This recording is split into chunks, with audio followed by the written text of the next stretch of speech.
Welcome to Digital Health Talks, where innovators and changemakers share how they're transforming healthcare through technology.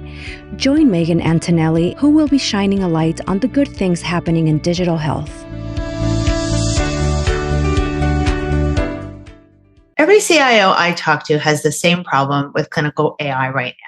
They have pilots running, they have vendors pitching, they have boards asking when this all turns into value and operating leverage. And almost no one has a clean answer for how these pieces fit together. My guest today runs the business that put ambient documentation in front of more clinicians than anyone else in the industry.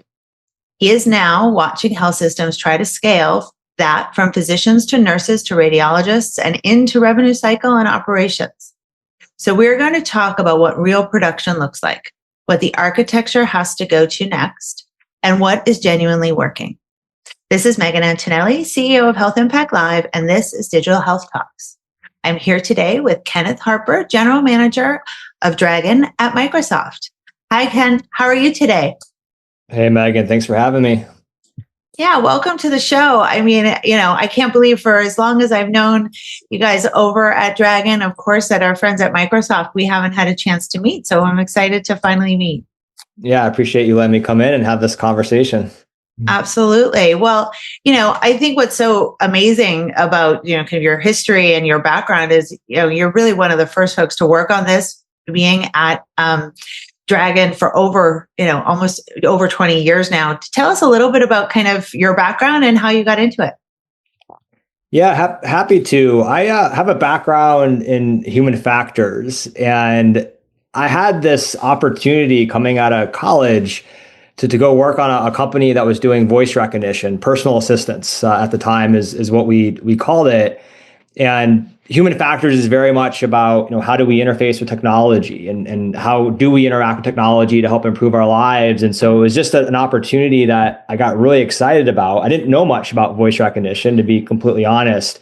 But the first part of my career taking this opportunity was looking at voice and how you could create really powerful experiences for consumers on how you talk to your phone, to place a phone call if you're driving, or send a text message if you're driving for a hands-free experience, or how you can ask your TV to find a show that you want to watch because you want to go through the channel guide, or talk to your car and ask it to find directions for where you're looking to navigate to. And I worked on that for a very long time, more in the consumer industries.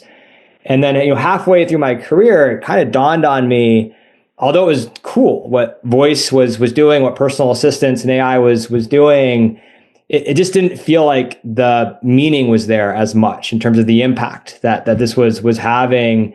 And I started looking at what else was out there, what other opportunities were out there. And it just so happened that was about the time that my son was born. And I remember trying to take him in for a specialist appointment. And number one, it took 6 months to get the appointment, believe it or not. But even once we had the appointment, I do distinctly remember just the physician. She was great, but the physician was buried in the keyboard as she was interfacing with me and asking me questions about my son. And it was impersonal, and it was just, she was in the computer typing the entire time. And it was one of those moments where I said, I do wonder, like, what's in healthcare and how could this technology come into healthcare, and be used as more of that natural interface for how physicians are doing their work. And the stars lined up. And to make a long story short, I had an opportunity, in the same company I was working with, Nuance at the time, Microsoft now, to come into the healthcare division and stand up this new program around ambient. We didn't call it ambient exactly back then the way we do today, but it was this idea of, could we build an experience for clinicians where they walk into a room, they have a conversation with a patient, and smart things start to happen automatically. That was the idea almost a decade ago. Believe it or not, we've been thinking about this and working on it at Microsoft. And that started everything in terms of coming into healthcare, using this technology to solve real problems for healthcare workers. And what I will say, I know we'll talk about this more today, but the impact that it's had on care workers and how they're able to get their lives back and focus on patients It's been an incredible journey over the last almost decade, just getting this technology out the door and seeing it scale to the point that it has. Yeah, that's amazing. So how old is your son now? My son just turned 8 years old. Oh, wow. So yeah, it's been a great journey. Yeah, no, and I mean, so many of us, I think, do get into healthcare and sort of make that pivot when we realize the friction in the system, and I think for many of us around the time our kids are born is that first real, if we're lucky, it's our first real engagement with the healthcare system to see just how many challenges there are to fix, right? And I think this one in particular, I mean, I think back to seeing the graphic of the physician, sort of at the computer doing the, while the patient sits and is, with his back to the patient. And, at the same time, this was when we were pushing electronic health records saying, we want this, we need more technology in healthcare, we need more of this. And yet this was the consequence of that. And I think what is so exciting about everything you guys have done at Dragon is how much that has changed the relationship between the hospital, the health system, the technology, the patient and the physician, and brought that back. So tell us a little bit, I think we talked a little bit about this before in terms of, our health systems are eager to adopt AI, eager to adopt ambient. The technology's been around for a while, but a lot of them are still in pilot mode. And it's, how do you get to that place where it is production? You're now seeing health systems who have had this in place for a very long time. So your perspective on kind of what they're doing and what the value that they're seeing, I would love to hear more about that. Yeah, we definitely are now seeing this technology scale, in healthcare, but not everyone's at the same level of scale. There's still work to be done for sure, but we have over 150,000 clinicians now where Dragon Copilot, which is our latest version of Dragon, is helping them do their work. And so the scale is definitely there. What I would say though is where we've seen the most success, inside of organizations who view this as this is now an essential tool that every clinician should have, is they put some thought and they roll it out deliberately from an enterprise perspective. They don't just take it to one department or one specialty anymore. They really focus on how do we put a program together inside of our organization? How do we think about the change management, which is so critical for any new workflow tool that you're putting in the hands of clinicians? How do we put together a formal program to roll this out to enterprise, where every clinician should have the right to use this? And they think about it. They think about the training, making sure there's awareness that this tool is there, encouraging people to give it a shot, making sure that if folks have questions, that they get addressed in terms of how to make the most out of the tool. There are always, with any AI, there's always some tips and tricks of what you can do to really make it work well for you as a clinician.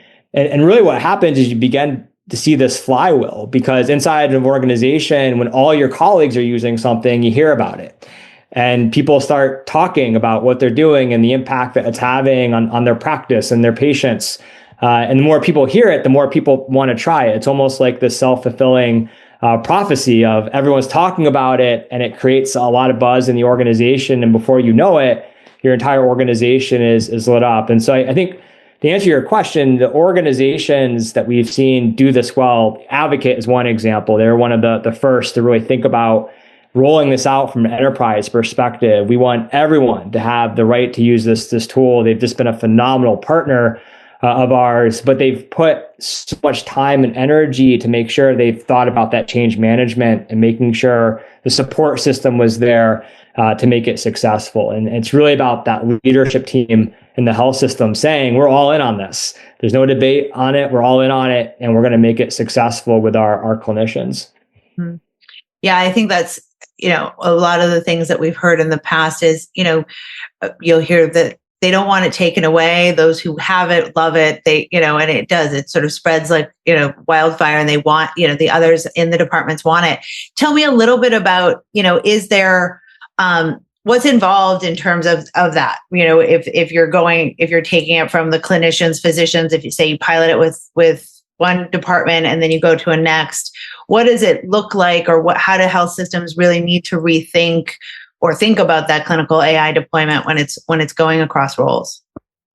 Yeah, they definitely think about putting together, educational materials. And, I've seen some organizations, do webinars, with, going from specialty to specialty, where they have everyone come in to make sure folks know what this is and how it's going to change their lives. There's a lot of education and evangelism that they do.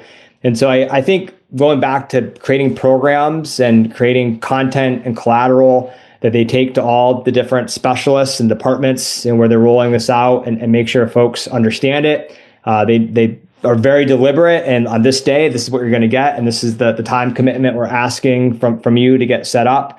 So they don't leave it to chance, I guess is another way to say it, where it's not, you just get an email of like, go try this thing. They really put some structure around making sure everyone has the opportunity to try it, and carving away some time, for that provider, to get set up with it and give it a try. And so it's one of those, I think it's a recognition amongst leadership that, sometimes you just got to give someone a little bit of time to go try a new tool, because if they go in, they start using it, it's going to have such a big impact on the outcomes that clinicians then seeing. Yeah. What would you say, in terms of best practices around training? We talk about the pit a lot on this show lately. It does come up a lot. In a lot of our internal forums, it definitely is a bit of work research. Yeah. And they hit all of our top topics in particularly this season. But you see where Dr. Sandoz is, she's being told to use it, she uses it, but she hasn't really been trained on it. It's kind of, how do you use it? Are there best practices? I don't proclaim to say that the pit is a realistic view of how those things get rolled out. So, but from your perspective, what are the best practices for that kind of training? Or even if there's not in the ER on the day that the power's down, but other days. Yeah. Take what you see on the pit and assume that's not the best way to roll this out, to get successful adoption and make sure those outcomes are there. That's probably not what you want to do. It's really simple things. It's, making sure you have the folks on the ground, that can go and talk to clinicians and get them set up. Microsoft, we've made a huge investment in this, on actually having a client success team that we send on the ground, to work hand in hand with healthcare leadership. We know how important it is to walk the halls and make sure folks those first couple of days get the help that they need. Because again, there's always some tips and tricks that you want clinicians to know to get the most out of the technology. It's not that hard. Your typical clinician can get up and running in 5-10 minutes. But then how do you sort of optimize that experience for how that clinician practices? There are things that you can do by walking the halls to help them and answer questions. And so having a team on the ground, working with a vendor that actually has the know-how and resources of making sure that the success is there during the rollout, it's incredibly important. And so you're going to want to sit down with a clinician and carve out 15 minutes where they're not interrupted. They're not in the middle of running from patient to patient. You want to sit down with the clinician, 5-10 minutes, explain it, get them set up, go in, watch what they're doing the first encounter, maybe give some tips and tricks on, hey, if you just vocalize a little bit more, because this is a Copilot on your shoulder, it's listening to every word you say, you're going to get even a higher quality note. Or, hey, you have a special template that you want to use. Hey, did you know there's this tool in Copilot where you can go in and tell Copilot, this is how you like your exam findings captured. There are all these little bells and whistles, that we build into the product, to really make Copilot work for every clinician that's using it. And it's important to work with an organization, have a team on the ground that can make sure all the power of the product, gets opened up. You're listening to Digital Health Talks. When we return, we'll continue our discussion on how technology is revolutionizing healthcare delivery. Stay with us to hear more insights on creating sustainable, patient-centered digital health solutions. Tell me a little in terms of, does that also impact, non-clinical functions like, clinical documentation around like prior auth and revenue cycle? Where are those intersecting and helping health systems? Yeah, well, what I would start is Dragon Copilot, which is our latest generation of Dragon. It is a comprehensive clinical assistant. That really is how we've designed it. It started many years ago, almost a decade, like 8 years ago, was when we had our first version of it.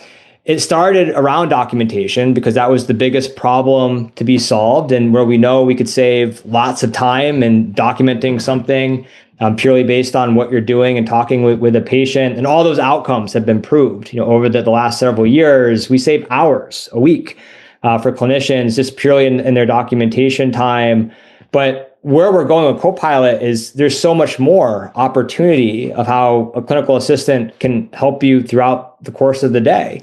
You might need help with your orders. You might need help with diagnoses, bringing more coding intelligence into the point of care where, hey, if you serve up a nudge, if there's something a little bit different that you need to capture in your documentation to make sure a procedure gets authorized for a patient, given their payer information, all these things are now beginning to be part of that one universal Copilot experience that not only clinicians can use, but we also have it for other personas in the health system. We have a Copilot for nursing, where it's acting very similar. It's a natural language interface and can understand ambient conversation, but the work's a little bit different. What a nurse is doing is different from what a physician is doing. The data they need to capture, some of the help that they might need throughout the course of the day, it's a little bit different. And so we think about Dragon Copilot as really it's a framework of point solutions that can be tailored to very specific personas, but it's all running as one sort of consolidated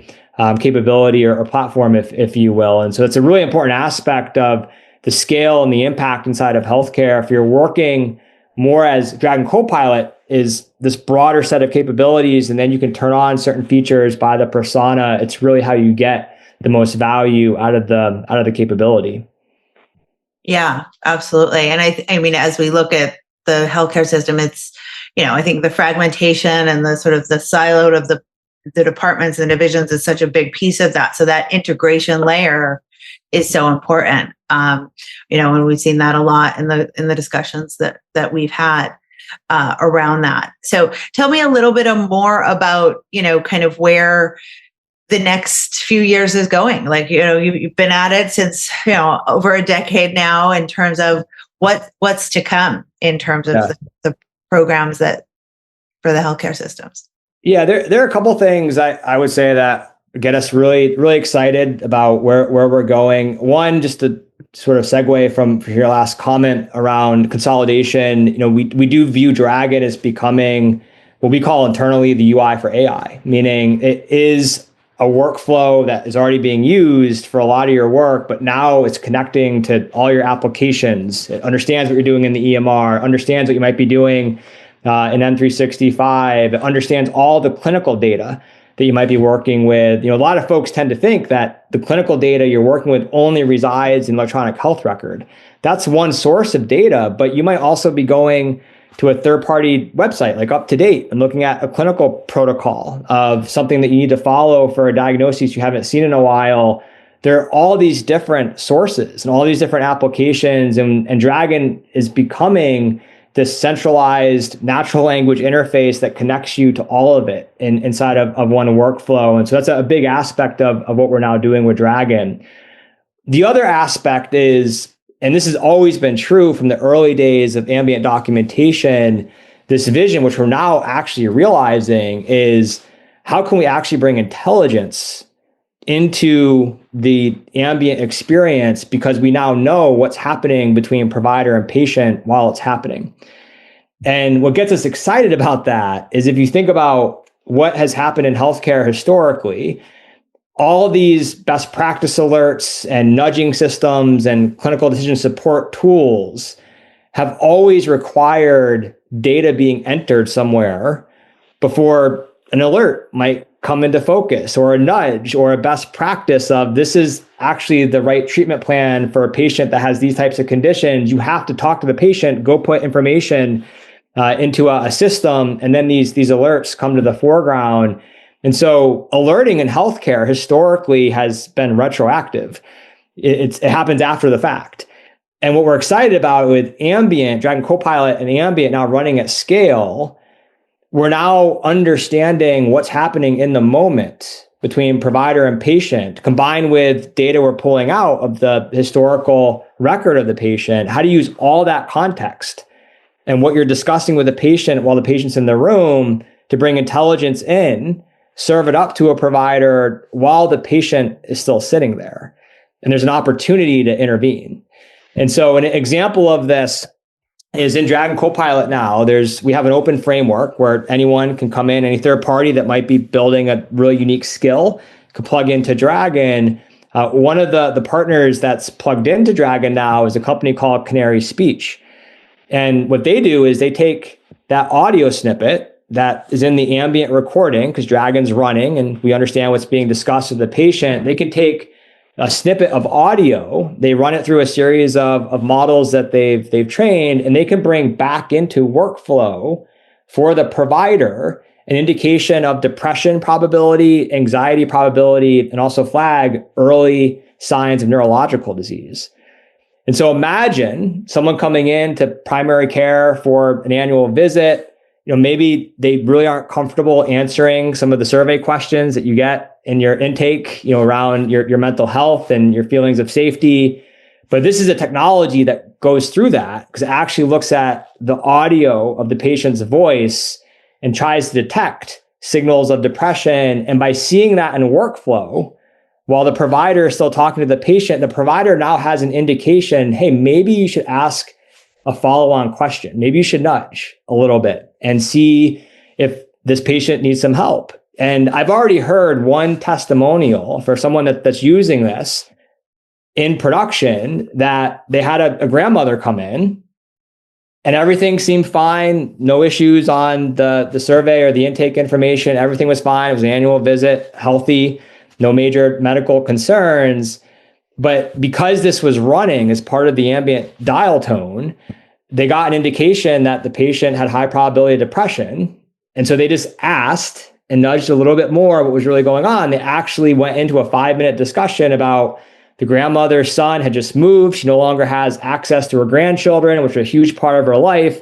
And she was really struggling with it. And by having that conversation and knowing to nudge, to have that conversation, you're able to actually make sure that the patient's getting the help they need, through some downstream referral therapy in this case. But this is one example of where we're going with Dragon, and where we're going in healthcare is there's so much technology out there and so much innovation, but how can we bring that innovation into workflow in one consolidated place where we can begin to change care? Because we know what's happening between provider and patient, and we can intervene when there's an opportunity to talk to the patient or help the patient, or even just augment your decision-making as a clinician with some piece of information that maybe you weren't aware of. This is how we're going to really start to see something like Dragon and what we're doing with Dragon Copilot begin to impact the delivery of care. And that's really what gets us excited about the future. Yeah, no, that's amazing. And that's exactly what is so exciting about it, right? I mean, the elements of, reducing burnout and reducing time, 4 hours, 5 hours, 50 hours, however many hours it is that it reduces, it is great. And it's important. And in many cases, those hours shouldn't have been there. And the system is a bit broken that puts it there anyway. And it's good to have a tool that gets rid of it. But the ability to actually practice medicine better and make them better clinicians is what's going to make them really love the tools, and the patient love the tools and the patient better, right? And it's just it's so exciting to see that coming together. And I think that power of these tools to kind of create that infrastructure. I love what you said in terms of the OX for what is, UX for AI? The UI for AI is what we say. Yeah. Hopefully Canary's not listening to my brain degrade in real time, but it's UI for AI.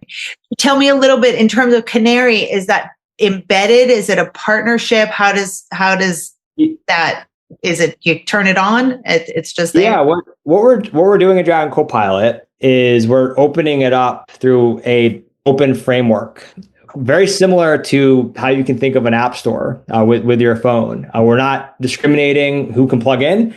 Anyone, and this is really the power of Microsoft and why we're excited about bringing this to market, in that we're open, and Dragon's already on the workstation of hundreds of thousands of clinicians. So how do we let the ecosystem plug their skill into Dragon in more of a self-service way, where you don't have to go and try to do partner by partner, deal by deal, integration by integration. You have all these one-offs. It takes forever to scale innovation. Instead, the idea of a marketplace is you open up what Dragon is in terms of how you can plug into it, and how you can get context from it, and then how you can plug some unique skill back in. And there's thousands of companies that focus in very certain areas of healthcare. In revenue cycle management, you have companies that just do prior authorization and looking at guidance that you can serve up to make sure procedures are approved. There are companies that focus on inpatient guidance. How do you look at context about the patient and try to identify opportunities where you might be missing a diagnosis of something that, like sepsis, that you really need to be aware of. There are companies out there that specialize in other aspects of coding, like in ambulatory. How do you make sure you're capturing the right information? And based on the work you're actually doing, how do you make sure you're actually billing at the right level, based on the work you actually did with the patient? There are other companies that bring clinical intervention. Canary is one example, but a clinical intervention around, this is a clinical protocol that we know is a best protocol to follow for a patient that has these conditions that you're currently treating. There are hundreds, thousands of these types of companies out there in healthcare, but they're missing two things. They're missing, one, what is the context of what's happening in real time when the patient's in the room? And that's something Dragon can solve. And the second thing they're missing is, how do you actually plug your skill into a workflow that clinicians are already using where you're in workflow? And Dragon is also solving that problem. And so we really view this as opening up innovation at scale in Dragon by letting all of these partners come in through a self-service ecosystem. And then the healthcare organization, they get to turn on or off, very much like how you manage apps on your phone, but each healthcare organization can turn on or off these plugins, these skills, if you will, based on the ones that are most valuable to them. And so it really is about self-service and scale to bring the most innovation to our healthcare clients. Yeah, that is it. That is very exciting. Tell our audience where they can learn more and follow up. Yeah, if you go to Microsoft.com/health, you'll find out everything that Microsoft is doing in healthcare, inclusive of what we talked about today with Dragon Copilot. Perfect. And we'll put that link in the show notes too. Well, Kenn, thank you so much for joining us. It was really a pleasure to learn about this in greater detail. To our audience, thank you so much for joining us. That was Kenneth Harper, General Manager of Dragon at Microsoft. If you like this conversation, share it with someone who needs to hear it. Subscribe to Digital Health Talks and follow us on YouTube at Health Impact Live. This is Megan Antonelli, CEO of Health Impact Live. Let's keep fixing healthcare one conversation at a time. Thank you for joining us on Digital Health Talks with hosts Megan Antonelli, Janae Sharp, and Shaheen Shah. For more insights on healthcare innovation and a deeper dive into today's discussion, visit healthimpactlive.com. Join us next week as we continue exploring the technologies and strategies transforming healthcare.